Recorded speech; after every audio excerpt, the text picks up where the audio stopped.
여호수아 11장 1절에서 15절까지의 말씀을 저와 여러분이 한 절씩 교독하겠습니다.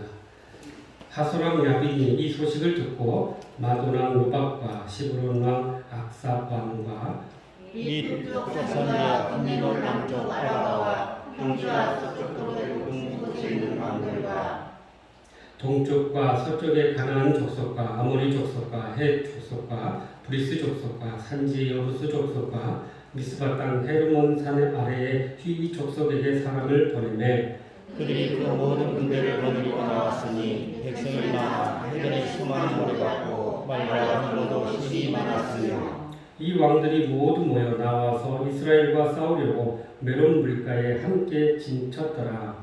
여호와께서 여호수아에게 이르시되 그들과 말미암아 두려워하지 말라. 내일 일반대 내가 그들을 이스라엘 앞에 넘겨주어 말살시키니 너는 그들의 발바닥에 깃을 끊고 그들의 근본을 불선이라 하시니라. 이에 여호수아가 모든 군사와 함께 메론 물가로 가서 갑자기 습격할 때에 여호와께서 그들을 이스라엘의 손에 넘겨주셨기 때문에 그들을 격파하고 시므론과 이스라엘과 말까지 추격하고 동쪽으로는 미스바와 저쪽까지 추격하여 한 사람도 남기지 아니하고 쳐 죽이고 여호수아가 여호와께서 자기에게 명령하신 대로 행하여 그들의 말 뒷발에 힘줄을 끊고 그들의 병거를 불로 살랐더라.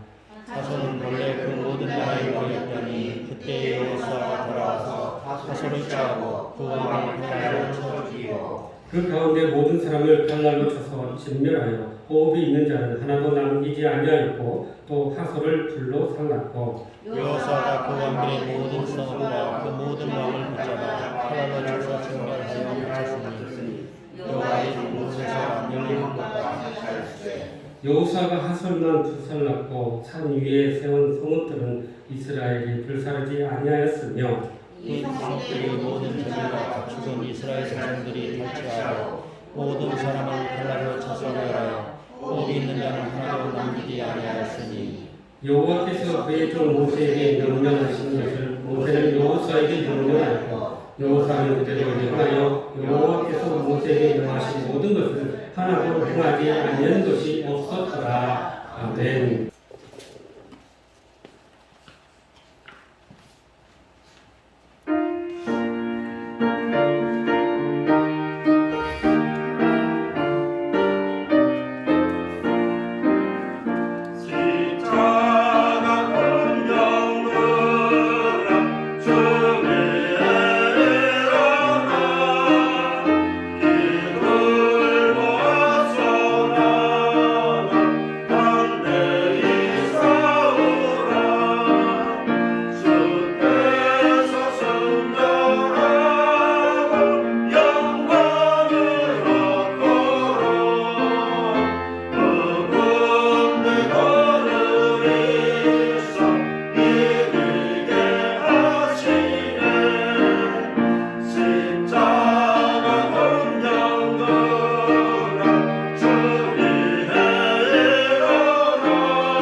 지난주 우리는 전쟁의 온전한 승리를 위해서 마무리가 얼마나 중요한가에 대해서 함께 말씀을 나누었습니다.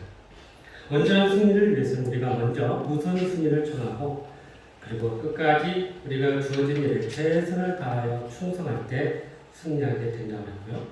또한 우리가 온전한 승리를 얻기 위해서는 작은 죄라도 완벽하게 제거하고 또 진멸하여서 우리가 더욱더 거룩한 삶으로 나아갈 때 그런 승리의 삶을 산다고 했습니다. 나아가서 우리가 온전한 승리를 얻기 위해서는 이 교회로부터 영적인 공급을 받고 그 영적인 힘으로 우리가 영적 전쟁에서 싸우며 이기며 승리한다고 했습니다. 지난 한 주간도 그렇게 우리가 영적으로 무장해서 우리의 삶의 현장에서 하나님 주신 힘으로 승리하며 그렇게 영광을 올려드리는 줄로 믿습니다. 중국의 역사를 보면 이 전쟁이 힘이나 어떤 군사력으로만 이기는 것이 아니라는 것을 우리에게 보여주고 있습니다. 특히 이 중국의 국민당의 장개석은 일본의 그 침략 중에도 일본을 몰아내는 것보다는 더 중요한 게 이 모택동의 공산당을 뿌리 뽑는 것이 더 중요하다 생각하고 공산당을 제거하는 일에 집중했다고 합니다. 국민당에 의해서 공산당이 거의 진멸되는 그 상황에 이르렀는데 이 장개석의 가장 가까운 지인들과 또 가장 가까운 사람들의 부패와 배신으로 말미암아 국민들의 마음을 잃어버리게 되었고 결국 이 공산당에 밀려서 대만으로 쫓겨나는 일을 겪게 되었다고 합니다. 거의 이 정국을 다 이제 회복할 그 시점에 그를 발목을 잡았던 것은 바로 이 측근들의 부패와 부정과 배신이 결국은 이 장개석 총통의 발목을 잡게 되었다는 겁니다. 반면에 이 모택동의 이 공산당은 농촌과 서민들의 마음속에 깊이 들어가서 그들의 마음과 그 한심을 사고는 그렇게 그들에게 섬기고 낮은 자로 겸손하게 했을 때 결국 이 공산당의 마음을 열게 되었다고 합니다. 그래서 결국 군사력으로 숫자로만 이렇게 전쟁에서 승리할 수 없다는 것을 단적으로 보여준 사건이 바로 이러한 모습들이라는 거예요. 이처럼 전쟁의 승패를 가르는 결정적인 것은 이렇게 국민들의 마음을 잡고 또 그렇게 겸손하게 국민들 앞에 엎드리며 섬기려고 하는 자들에게 결국 전쟁의 승리를 얻게 될 것임을 우리에게 보여주고 있습니다. 오늘 본문은 이스라엘의 가나안의 이 북부 지역의 정복에 대한 이야기를 보여주고 있습니다. 지난주 우리가 가나안의 남부 지역 연합군과 전쟁에서 승리함으로 가나안의 중부와 남부를 다 정복했던 이야기를 우리가 듣게 됐습니다. 이 가나안의 북부 지역의 맹주인 하솔 왕이 이스라엘의 그 승리의 소식을 듣고 주변 족속들의 왕을 불러 모아서 또다시 연합군을 결성하게 되었습니다. 그런데 이 가나안의 남부 지역은 산지로 되어 있기 때문에 이스라엘 백성들이 걸어서 주로 싸우고 달리면서 싸웠는데요. 이 이스라엘 북부, 그러니까 가나안의 북부 지역은 평지로 되어 있기 때문에 대부분 이 나라의 왕들과 그 군인들이 말과 기병을 아주 잘 활용하는 그런 나라였답니다.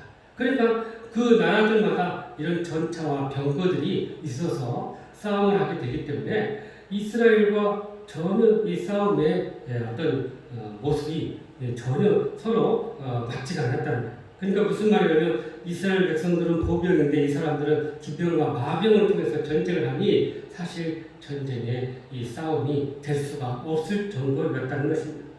그래서 이스라엘의 이 가나안의 북부 연합군들이 이스라엘과 한판 전쟁을 위해서 이 메론 물가에 같이 모여서 전쟁을 하게 되었던 것입니다. 이처럼 압도적인 군사력의 차이가 있었지만 하나님의 인도하심 따라서 또다시 이스라엘이 승리하는 것을 보게 됩니다. 그러므로 우리가 이런 압도적인 힘의 차이가 있음에도 불구하고 어떻게 하면 우리가 영적으로 승리할 수 있을 것인지 오늘도 주시는 말씀을 통해 주님의 음성을 듣고 그렇게 순종함으로 영적인 승리의 비결을 발견하고 그렇게 승리하는 저와 여러분 삶이 되시기를 주님의 이름으로 축복합니다. 먼저 우리 6절 말씀 같이 보실까요? 시작. 여호와께서 여호수아에게 이르시되 그들로 말미암아 그가 지나야 내가 이때 내가 그들을 이스라엘 앞에 건너서 멸살시키니 너는 그들의 발길을 힘줄 끊고 그들의 경로를 불사르라 하시니라. 아멘. 이 가나안 북쪽 갈릴리 바다를 중심으로 북쪽으로 16km 정도 떨어진 곳에 이 하솔이라는 지역이 있었습니다. 그 하솔 지역은 아주 그 당시에 견고한 도시 국가였다고 합니다. 그래서 하솔 왕 야빈은 이스라엘과 대항하기 위해서 이 가나안의 7 족속 중인 이 6 족속들에게 사신을 보내서 연합군을 모아놓고 동맹을 맺어서 결국 마지막 이스라엘과 전쟁을 위해서 메론 물가에 모이게 되었던 것입니다. 이 전쟁은 그동안 상대했던 어떤 적보다도 압도적인 수와 화력과 또 전력에 있어서 단연 힘이 강한 연합군들이었습니다. 그들의 모습이 너무나도 많아서 마치 해변의 모래알 같다고 성경은 묘사하고 있습니다. 이 유대의 역사가인 요세푸스는요, 그들의 그 수가 어느 정도가 되냐면 병력 보병이 30만 명, 그리고 기병이 1만 명, 전차 부대가 병거가 2만 대의 그런 병거를 가지고 있었다라고 이야기합니다. 그야말로 어마어마한 숫자였던 거예요. 이스라엘의 이 전투의 과정을 우리가 한번 보면요, 과거 이 가나안에 들어와서 전투하는 모습의 한 가지 패턴이 보입니다. 그것은 뭐냐면 하나님께서 꼭 먼저 이 전쟁에서 승리에 대한 것을 보장해줘요. 자, 이 전쟁에서 너희 꼭 승리할 것이고 너희들에게 이것을 다 넘겨줄 것이니 너희들 걱정하지 말고 염려하지 말아라, 이라는 어떤 확신과 보장을 주십니다. 그리고 그 말씀을 순종하고 따랐을 때 실제로 그렇게 진멸하고 그들을 다 물리치고 그것을 빼앗게 되는 겁니다. 그러면 하나님께서 그 전쟁하는 과정 가운데서 함께 하시고 도와주셔서 그렇게 전쟁에서 승리하는 이런 패턴을 보여주고 있다는 것입니다. 이번 북부연합군과의 전쟁에서도 어김없이 하나님은 이렇게 승리의 보장을 말씀해 주셨습니다. 두려워하지 말라. 내일 이맘때 내가 그들을 이스라엘 앞에 넘겨주리라 라고 말씀하고 있습니다. 하나님의 이 격려와 이 위로와 이 약속은 막연한 것이 아니었어요. 실제 그들의 승리에 대한 시간과 방법까지도 정확하게 보여주는 그런 약속이었던 것입니다. 요사가 이 약속을 믿었고 그렇게 수많은 대적 앞에서 그들은 담대하였고 그 말씀을 의지하여서 전쟁터에 나가게 되었던 것입니다. 그리고 하나님께서 이스라엘 백성들에게 또다시 하나 말씀해 주시는 게 바로 6절 하반절의 말씀인데 이런 표현이 나옵니다. 너는 그들의 말 뒷발의 힘줄을 끊고 그들의 병거를 불사르라 라고 말씀합니다. 여러분, 가나안 족속들로부터 빼앗은 이 말의 힘줄을 끊고 병거를 불사르라는 것입니다. 만약 이스라엘 백성들이 이 말을 이용하고 전쟁을 하면 얼마나 유리하겠으며 또 이스라엘 백성들이 빼앗은 병거를 가지고 전쟁에 함께 그것을 사용한다면 얼마나 유용하겠습니까? 그러나 하나님은 그런 말과 병거들을 의지하지 못하게 하셨습니다. 그래서 말의 그 뒷발국의 힘줄을 끊어버리고 병거를 모두 다 태워버려라 라고 말씀하셨던 것입니다. 여러분, 이 말의 뒷발국의 힘줄을 끊는다는 것은 결국 말이 달릴 수 없게 만드는 것입니다. 말이 마치 죽은 것과 다름없다는 것입니다. 하나님께서 왜 이렇게 명령하셨을까요? 하나님께서는 이스라엘이 말이나 군사력에 의지하지 않고 하나님만 의지하기를 원하신다는 사실입니다.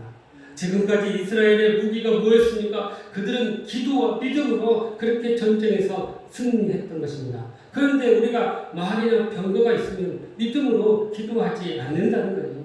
우리가 생각하기에 말이나 병거가 이렇게 있으면 하나님 그것을 가지고도 싸우기도 하지만 그걸로 같이 하나님을 의지하면서 같이 전쟁하면 잘 될 것 같다고 생각합니다. 그러나 여러분, 인간의 마음이 얼마나 간사한지요. 말이나 병거가 있을 때 하나님을 의지하지 않고 이것을 가진 힘을 의지함으로 말미암아 결국 자기 힘으로 전쟁을 하게 되는 것을 보게 됩니다. 여러분, 어떤 사람이 하나님 앞에 가장 복된 사람일까요? 언제나 하나님만 의지할 수밖에 없는 사람입니다. 바로 가진 자가 없는 자예요. 하나님께서는 사랑하시는 자에게 그렇게 모든 것을 완벽하게 내어주시지 않습니다. 언제나 중요한 것은 주지 않고 언제나 항상 부족하게 이렇게 내주십니다. 꼼짝없이 하나님만 의지하고 하나님만 붙들게 하기 위한 것입니다. 예수님도 바울 사도를 얼마나 사랑하고 귀하게 여겼습니까? 그런데 바울에게 심각한 병이 있었어요. 그것을 가지고 바울이 주님 앞에 간절히 3번이나 기도했는데 주님이 이것을 나에게 주신 것을 깨닫고는 이제 더 이상 그것을 구하지 않고 겸손하게 주님의 뜻을 구하면서 살았다는 거예요. 여러분, 없으면 하나님을 의지하게 됩니다. 그리고 더 많은 것을 체험하게 되는 것입니다. 많이 가진 것으로 인해서 체험할 수 없는 깊은 영적인 은혜를 경험하게 된다는 사실입니다. 우리는 때때로 무엇인가 남보다 못하고 부족하기 때문에 힘들게 삽니다. 그러나 사실은 그것이 없는 것이 오히려 영적으로 복이라는 사실이에요.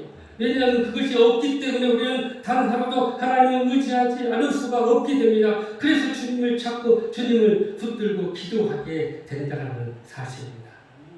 중증 내성마비였던 이 송명 시인이 나라는 그 시에서 분명히 이렇게 고백하고 있어요. 나 가진 재물 없으나, 남이 가진 지식 없으나, 남에게 있는 건강 있지 않으나, 남이 없는 것 있으니, 남이 못 본 것을 보았고, 남이 듣지 못한 것을 들었고, 남이 받지 못한 사람 받았고, 남이 모르는 것 깨달았네. 그렇게 고백해요. 그래서 자기에게 그 없음에도 불구하고 공평하신 하나님을 고백하고 있습니다. 그 공평하신 하나님이 남이 가진 것 없지만 남이 없는 것 같게 하셨네 라고 고백했던 것입니다. 이스라엘 백성들이 얼마든지 말을 가지고 병거를 가지고 있음에도 말의 힘줄을 끊고 병거를 태워버릴 때 하나님이 그들의 말이 되어주셨고 하나님이 그들의 병거가 되어주셨다는 사실입니다.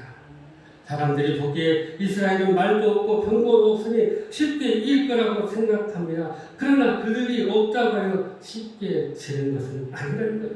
이스라엘 죄는 반드시 전능하신 하나님이 그들을 보호하시고 지키시고 있기 때문인 것입니다. 블레셋 전쟁에서요, 블레셋과 이스라엘이 전쟁하는데 이 블레셋에 아주 거부의 장수가 있었습니다. 무려 키가 2m 80cm의 거구였고요. 그 창과 방패가 그 무게가 너무 무게 있어요. 이스라엘 군대들이 다 그것을 무서워서 벌벌 떨고 있을 때 그 앞을 나간 사람은 아주 어린 소년 다윗이었어요. 그 다윗이 손에는 물맷돌을 들고 가면서 만군의 여호와 이름으로 명하노니 그러면서 그렇게 외치고 나아가고 있는 것입니다. 사실 골리앗을 대적하려고 나아갈 때 사람들이 말리기도 하고 사울왕의 무기와 방패도 이렇게 줘봤어요. 그런데 다 그럴 필요 없었어요. 소년 다윗은 그것들을 의지하지 않고 하나님을 향한 믿음을 가지고 평소에 그가 가장 잘한 이 물맷돌을 가지고 그렇게 장수 앞에 나아가게 됐던 것입니다. 그러니 여러분, 사람이나 무기나 힘을 의지하지 않고 만군의 여호와 이름으로 의지하며 나아갈 때 또 그것으로 의지하여 물맷돌을 던졌을 때 하나님께서 그와 함께 하시고 그 거장 골리앗이 쓰러지게 되었던 것입니다.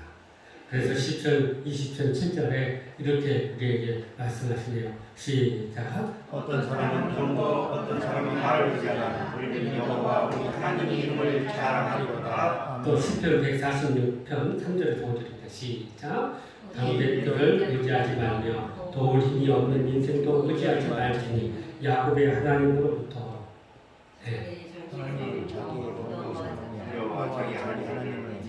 소망을 두는 자는 복이 있도다. 아멘. 그러니까 병거나 말을 의지하지 않고 방백들을 의지하지 않고 도울 힘이 없는 인생들을 의지하지 않고 오직 하나님만 의지할 때 우리가 승리하게 될 것임을 이 승리의 비결을 바로 여기서 보여주고 있습니다. 그러므로 말이나 병거를 의지하지 말고 오직 살아계셔서 우리와 함께 하시는 그 하나님을 의지하고 승리하는 저와 여러분의 삶이 되기를 간절히 바랍니다. 계속해서 우리 7절 말씀 보시죠. 시작. 이에 여호수아가 모든 군사와 함께 메론물가로 가서 갑자기 습격할 때. 자, 이제 메론물가에 다 진을 쳤는데요. 그때 이스라엘이 어떻게 했냐? 갑자기 습격했다. 소위 기습 공격이에요. 이 히브리 어원을 보니까 뭐라고 쓰냐면 깜짝할 사이에 습격했다, 공격했다 이렇게 표현합니다. 그러니까 이스라엘이 가나안 북부 연합군들과 싸우는데 가장 불리한 것은 적들이 가지고 있는 말과 병거들이었어요. 이것은 아무리 이스라엘이 애를 써봐도 극복할 수 없는 한계였습니다. 그들의 말과 병거는 어느 말로 하면 이 탱크와 마치 맨손으로 싸우는 것과 똑같았습니다. 이때 여호수아가 연합군을 싸우기 위해서 선택한 전략은 바로 기습 공격이었던 것입니다. 그러고 보면 이스라엘이 아이성 전투에서도 그랬고요, 남부 연합군과의 전투에서도 그랬고요, 이 기습 공격으로 그들이 전쟁의 승리를 잡게 되었던 것을 알 수 있습니다. 특히 밤에 기습을 하면 이 말이나 병거는 아무런 소용이 없기 때문인 것입니다. 이처럼 여호수아는 자신이 가장 잘할 수 있는 방법으로 공격을 했고 그 방법은 이번에도 먹혀들었던 것입니다. 가나안 연합군들은 숫자적으로 이스라엘보다 많았고 더 많은 무기와 병거와 또 막강한 그런 전력을 가지고 있었음에도 불구하고 이 밤에 기습하니까 아무런 능력을 발휘할 수가 없었던 것입니다. 그래서 기습 공격으로 승리를 이끌기 위해서 모든 군사들과 함께 적시에 공격을 하는데, 여러분 이 기습 공격은 공격의 신속성, 정확성이 아주 중요합니다. 그리고 집중력이 중요해요. 그래서 이러한 집중해서 함께 협력해가지고 한꺼번에 일시에 공격할 때 저게 그런 어떤 타격을 주게 되고 승리를 이렇게 주게 됩니다. 여러분 이 주전자의 물을 그냥 끓인 물을 그냥 가만히 두면 그냥 수증기만 이렇게 올라가잖아요. 그런데 이 수증기를 모아가지고 압력을 줘서 힘을 가하면요, 이것이 기차로 움직이는 힘을 발휘하게 되고요, 심지어 이 로켓가 우주 밖으로 나아가는 그런 놀라운 힘을 발휘하게 됩니다. 그만큼 이 단결력과 협력, 이 협동, 이것이 아주 중요한 전략이 바로 이 기습 공격이었습니다. 모든 위대한 전쟁들도 그렇고요, 모든 위대한 일들을 가만히 보면 다 이런 협력과 단결의 산물이라는 것을 우리가 알 수 있습니다. 큰 일을 이루기 위해서는 우리가 이렇게 협력해야 한다는 거예요. 여러분 남편과 아내가 협력할 때 행복한 가정을 만들 수 있습니다. 또 이 가정에서뿐만 아니라 또 노사 간의 관계가 협력하고 단결할 때 건강한 기업을 만들게 되는 것입니다. 교회도 교인과 목회자가 함께 협력하고 단결할 때 부흥의 역사를 일으키게 되는 것입니다. 신약에 나오는 초대교회는요, 이 참으로 단합하고 협력하는 교회의 모습을 우리에게 잘 보여주고 있습니다. 그들은 주님 안에서 일치 단결하고 합심 협력하는 교회였습니다. 기도하기에 힘썼고 말씀 배우고 가르침 받는데 열심히 했고 날마다 성전에서 또 집에서 떡을 떼며 하나된 공동체를 이루었던 것입니다. 무엇보다도 그들이 자기 가진 재물과 또 가져간 물건들을 함께 모든 사람들이 통용하고 나누었다는 거예요. 그랬을 때 복음의 능력과 역사가 나타나니 날마다 성도들이 더하게 되었고 교회가 더욱더 부흥하는 역사들이 일어나게 되었던 것입니다. 이처럼 여호수아와 이스라엘이 하나가 되어서 적들을 공격했을 때 그 많은 군사와 그 최첨단 무기들은 아무런 힘을 발휘하지 못하게 되었던 것입니다. 그래서 우리가 단합하여서 가장 잘할 수 있는 방법을 쓰면서 우리가 가장 약한 것을 피하는 것이 바로 이 전쟁의 승리하는 비결이라는 사실입니다. 그래서 전도서 4장 12절에 이렇게 우리에게 말씀하시네요. 시작. 한 사람이 대하거니와 두 사람이 맞설 수 있나니 세 곁으로 쉽게 끊어지지 아니하느니라. 아멘. 그런데 여러분 이 메론 물가의 전쟁에서 이스라엘이 지금까지 전쟁과는 전혀 다른 모습을 보여주고 있습니다. 지금까지 전투는 하나님께서 함께 하시고 전쟁에 개입하셔서 이스라엘을 돕는 그런 모습이었어요. 그래서 전투는 항상 하나님의 그런 도움들이 있었는데 지금 이 전투에는 가만히 보니까 이스라엘이 자신들의 힘으로 전쟁에서 이렇게 승리하는 것을 보게 됩니다. 이스라엘이 여리고성을 정복할 때요, 거의 100% 하나님의 능력으로 그 성을 정복했어요. 사실 그들이 그냥 성 주위 돌기만 했지 힘을 쓰는 건 하나도 없었어요. 아이성 전투 때도 하나님께서 작전을 지시한 대로 매복하고 있고 기습해가지고 그 성을 정복했어요. 가나안 남부 연합군들과의 전쟁에서도 하나님께서 말씀하신 대로 그렇게 따랐고, 그랬을 때 하나님께서 우박을 내리셨고 태양과 달을 멈추면서 그 전쟁을 승리하게 해주셨어요. 그러니까 지금까지 전쟁을 보면 거의 다 하나님이 도와주셨고 거의 하나님이 다 해주셨어요. 그냥 마지막에 가서 숟가락 하나 얹었어요. 그런데 이번 이 메론 물가의 전쟁은 다 달라요.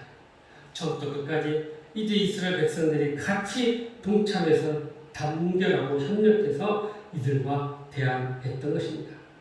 이스라엘이 이렇게 전쟁을 하면 할수록 전쟁의 그런 경험과 노하우가 쌓였던 것입니다. 그리고 점점 강해졌던 거예요. 그래서 이제 그것을 가지고 전쟁에서 이기게 된 거예요. 물론 우리가 하나님을 떠나서는 아무것도 할 수 없습니다. 하나님께서 모든 것들을 주관하시고 이끌어 주십니다. 그런데 하나님께서 이것을 이길 수 있는 힘과 능력과 역량을 우리에게 주셨다는 거예요. 우리가 최선을 다해서 열매를 맺고 결과를 이제 이루어내야 한다는 것입니다. 그런데 문제는 수동적으로 오늘 또 이번 전쟁도 하나님이 어떻게 도와주시겠지, 또 하나님이 이렇게 기적을 주시겠지 하는 마음으로 자기가 적극적으로 나서지 않는다면 거기에는 열매가 없다는 거예요. 기독교인들에게 은혜는 매우 중요합니다. 그런데 이 은혜가 우리를 수동적으로 만들 때가 있다는 거예요. 가만히 있으면 하나님이 다 하시겠지. 그런데 여러분, 지금 처음에 전쟁에는 그럴 수 있어요. 왜냐하면 강야 뺑뺑 돌다가 이제 막 들어와서 전쟁할 수 있겠어요. 그러니까 하나님께서 그때는 그야말로 전폭적으로 이끌어 주셨지만 이제 전쟁의 힘과 노하우가 쌓여졌으니 이제 너희들 힘으로 해보라는 것입니다. 그러니까 그 은혜가 내가 할 수 있는 일을 하지 않으면, 그리고 얻으려고 한다면 그것은 잘못된 거짓 은혜라는 거예요. 우리가 할 수 있는 환경에서 최선을 다하고 그 은혜 가운데서 우리가 열매를 맺어갈 때 그것이 바로 하나님이 기뻐하시는 일이고 하나님이 원하시는 일이라는 사실입니다. 이 베스트셀러, 전 세계 베스트셀러이며 영혼을 위한 닭고기 숙수라는 책에 이런 이야기가 하나 나옵니다. 교통사고로 하반신이 마비된 한 남자가 이런 글을 썼습니다. 하반신 마비가 되기 전에 내가 할 수 있는 일은 10,000가지 일이었다. 그러나 이제는 할 수 있는 일이 9,000가지밖에 되지 않았다. 저는 잃어버린 이 1,000가지를 아쉬워하며 평생 살아갈 수도 있고 아니면 아직 가능한 9,000가지를 하면서 살아갈 수도 있습니다. 오로지 선택은 나의 몫이죠. 처음 사고를 당했을 때 내 인생의 길목에 큰 바위가 놓여 있다고 생각했습니다. 그러나 그 바위 위에 올라갔을 때 저 멀리 보이는 그 많은 것들을 보게 되었습니다. 지금 보기에 그것이 엄청 커 보이지만 막상 올라가 보면 별거 아닐지도 모릅니다. 이제 저는 선택을 내렸습니다. 그리고 여러분도 이 한 가지 중요한 사실을 기억해 주시기 바랍니다. 중요한 것은 여러분에게 무슨 일이 일어났냐가 아니라 여러분이 그 일을 통해 무엇을 할 수 있느냐가 중요합니다. 라고 이야기했어요. 그러니까 우리 환경이 어떤 환경에 처한다 할지라도 우리가 어떤 마음을 가지고 어떻게 그것을 행하냐에 따라서 우리의 삶의 결과가 달라질 수밖에 없음을 보여주고 있습니다. 아무리 열악한 환경이고 아무리 가난한 환경이다 할지라도 하나님이 우리가 함께 하시는 데 있고 믿음으로 도전할 때 거기에 역사가 일어나고 기적이 일어나게 된다는 것입니다. 이처럼 우리가 가진 것과 상관없이 또 나이와 상관없이 능력과 상관없이 할 수 있는 일이 얼마나 많은지 모릅니다. 지금 할 수 있는 일에 대해서 우리가 최선을 다하고 또 주님을 섬기고 이웃을 섬긴다면 하나님께서 반드시 거기에 열매 맺게 해주실 줄로 믿습니다. 아멘. 그러므로 주님 안에서 일치단결하고 합력해서 주어진 일에 최선을 다해 승리하며 열매 맺는 저와 여러분 되시기를 주님의 이름으로 축복합니다. 아멘. 마지막으로 15절입니다. 시작. 여호와께서 그의 종 모세에게 명령하신 것을 모세는 여호수아에게 명령하고 여호수아는 그에 관하여 여호와께서 모세에게 명하신 모든 것을 하나님께 알려주시옵소서. 이 말씀에는 또 우리가 영적인 승리의 중요한 비밀을 이렇게 보여주고 있습니다. 하나는 이 하나님의 명령이 다음 세대에 이루어지도록 해야 한다는 것입니다. 오늘 말씀 보니까 하나님이 모세에게 명령했습니다. 그 명령을 모세가 여호수아에게 명령했던 것입니다. 그래서 여호수아가 그대로 행하여서 하나도 행하지 않은 것이 없었다라고 이야기합니다. 하나님의 명령이 모세에게 그리고 여호수아에게 하나님의 명령이 모세에게 직접 이야기했지만 여호수아에게는 간접적으로 이야기되었던 거예요. 그러나 그것은 동일한 하나님의 명령인 것입니다. 따라서 하나님의 명령이 누군가에 의해서 간접적으로 전달되었다 하더라도 그 하나님의 명령의 중함은 결코 변하지 않는다는 것입니다. 전하는 자나 메시지가 좀 메신저가 부족하다 할지라도 그 말씀 자체는 힘과 능력과 위엄은 그대로라는 거예요. 안타깝게도 하와는 하나님께서 명하신 선악을 알게 하는 나무의 열매를 먹지 말라라고 사실 간접적으로 들었어요. 이 말을 직접 들은 사람은 아담이었어요. 그런데 그 명령을 따르지 못했고 심지어 그 명령을 직접 들은 아담도 그 말씀에 순종하지 못했던 것입니다. 그래서 결국 그들은 축복의 동산에서 쫓겨나게 된 것이죠. 하나님께서 예수님을 이 땅에 보내주셨어요. 그리고 예수님이 또한 제자를 세상 가운데 보내주셨어요. 그리고 복음 증거의 사명을 그들에게 주셨던 거죠. 그러니까 제자들에게 복음 받는 우리 역시 이제 이 복음을 알지 못하는 자들에게 전해야 할 사명이 우리에게 주어졌다는 거예요. 무엇보다도 신앙의 대를 위해서 우리의 자녀와 후손들이 그 복을 누릴 수 있도록 해야 한다는 것입니다. 그것이 바로 오늘 우리에게 주어진 하나님의 엄중한 명령인 거예요.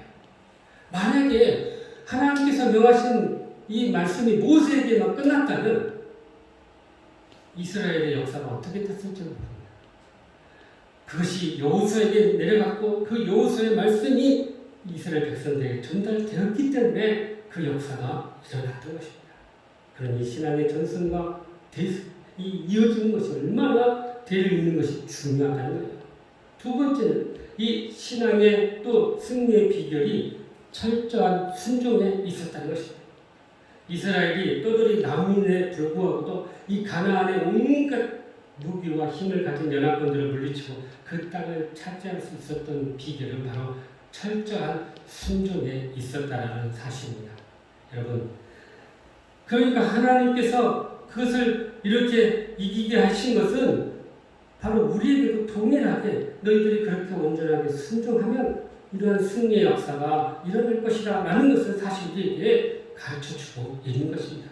이러한 철저하고 온전한 순종이 하나님의 능력과 기적을 일으키는 힘과 원동력이 된다는 거예요.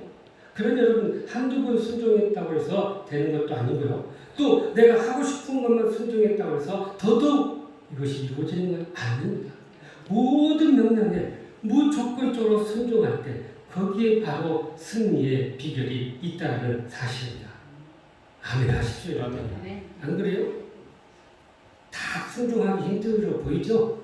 그래서 어떻게 다 순종을 하고 그래서 우리가 영적으로 승리를 못하는 거예요. 이렇게 철저한 순종이 있을 때 영적인 승리가 영적인 열매가 맺어진다는 것입니다. 그래서 순종의 역사가 너무나 중요해요. 그래서 오늘 본절 마지막에도 이런 표현이 나옵니다. 여호와께서 모세에게 명하신 모든 것을 하나도 행하지 아니한 것이 없었더라. 존 비비어 목사님이 구원이라는 책을 썼는데요. 이 책 앞부분에 하나님 나라의 마지막 심판 때의 모습을 잘 묘사하고 있습니다. 그러니까 어떤 사람이 하나님 앞에 나오면 그의 삶이 하나님의 심판 때 앞에서 화면에 쫙 나타나요. 그리고 그에게 합당한 심판이 내려집니다. 그런데 거기에 이제 예를 들어서 이 미혹이라는 이름을 가진 사람이 나옵니다. 그리고 그가 심판을 받는 장면이 있어요. 그는 하나님을 존재하는 것을 믿었고요. 평상시 하나님을 따랐고 예배 생활도 잘하고 그렇게 말씀을 들은 사람이었어요. 그리고 그 말씀을 즐거워하는 사람이었어요. 그러나 하나님의 말씀을 동의하지는 하지만 그 말씀대로 따라 살지는 않았던 거예요. 그런 그가 이제 하나님 앞에 섰는데요.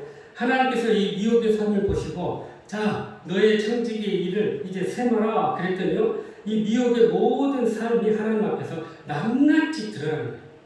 겉으로 보기에는 주일날 열심히 교회도 다니고 봉사도 하고 뭔가 일을 했어요. 그런데 가만히 그 삶이 드러나기 시작하는데 그의 삶에 탐심과 욕심이 드러나고 남을 비방하고 험담한 것들이 드러나고 자기 방식대로 원했던 것들을 드러나고 자기밖에 몰랐던 것들, 다른 사람에게 상처 주고 고통 줬던 것들이 다 드러나기 시작합니다. 그래서 하나님 이제 이 서기가 자네에게 묻습니다. 자, 이 미혹의 생명책에 그 이름이 있느냐라고 물었어요. 그랬더니 서기장이 그 이름이 없습니다 라고 이야기했어요. 하나님께서 선포했습니다. 미혹, 너는 나를 부인하는 삶을 살았으니 평생 고립의 땅에 가서 고통을 받고 어둠 가운데 살아라 라고 명했던 것입니다. 그러자 미혹이 항변했어요. 무슨 말씀입니까? 제가 열심히 교회도 다니고 주일 성수도 하고 열심히 헌금도 내고 봉사했는데 이렇게 한 사람이 있으면 나와보라고 하십시오. 근데 저를 거기에 던진단 말입니까? 그러니까 하나님께서 이야기합니다. 이게 무슨 소리냐? 너는 나를 불러 주여 주여라고 하면서 어찌하여 내가 말하는 것은 행치 않았느냐? 사람이 만일 믿음이 있다고 하면서 행함이었으면 그것은 죽은 것이다 라고는 명령하시고 그를 내쫓아버렸습니다. 여러분, 저는 이 책 읽으면서 충격을 받았어요. 그냥 이렇게 믿음 생활하고 교회 다니면 다 구원받을 줄 알았어요. 그런데 이 책에 이 존 비비오 목사님의 이 메시지는 그렇게 하더라도 말씀대로 살지 않고 자기 뜻대로 사는 자들은 결국 하나님의 버림을 받을 것이라는 메시지를 우리에게 주고 있는 것입니다. 그러니 이것은 반대로 말하면 우리가 믿음이 있다면 합당하게 그리고 철저하게 순종할 수 있어야 할 것임을 우리에게 말씀하고 있는 것입니다. 오늘 우리 모든 성도들 다 하늘나라의 생명책의 이름에 쓰여있기를 간절히 바랍니다. 우리 하늘나라에서 다 같이 뵐 수 있는 그런 복된 삶이 되시기를 간절히 바랍니다. 그래서 야고보서 1장 25절에 이렇게 말씀하십니다. 자, 보십시오. 시작. 자유롭게 하는 온전한 율법을 전하고 듣고 잊어버리고자 말하며 실천하니 이 사람은 그 행한 일에 복을 받으리라. 아멘. 그러므로 우리가 영적으로 승리하기 위해서는 모든 하나님의 명령과 그 말씀에 철저히 순종함으로 하나님의 약속과 복을 이루고 누리며 살아가는 저와 여러분 되기를 간절히 바랍니다. 사랑하는 성도 여러분, 매일 삶에서 승리하기를 원하십니까? 그 승리의 비결을 알고 싶으십니까? 오늘 주신 말씀처럼 먼저 말이나 병거를 의지하지 말고 돈과 권력과 힘을 의지하지 말고 오직 살아계신 하나님을 의지하며 승리할 수 있기를 간절히 바랍니다. 또한 주님 안에서 일치단결하고 합심협력해서 모든 주어진 일에 최선을 다하며 승리할 수 있기를 간절히 바랍니다. 나아가서 모든 하나님의 명령에 철저히 순종함으로 그렇게 하나님의 기적의 역사를 이루어 나가는 저와 여러분 되시기를 간절히 바랍니다. 그래야 할 때 우리는 하나님의 이 약속을 이루게 될 것이고 하나님의 복을 누리며 놀라운 은혜를 누리게 될 줄로 믿습니다. 그러면 복이 저와 여러분 가운데 함께 하시기를 주님의 이름으로 축복합니다. 기도하시겠습니다. 사랑하는 은혜가 풍성하신 하나님, 참으로 우리가 영적인 삶의 그 승리의 비결을 우리가 깨닫게 해주셨사오니 이제 오직 하나님만 의지하고 합심협력하여 순종의 역사를 이루어가게 하여 주시옵소서. 예수님의 이름으로 기도하옵나이다. 아멘.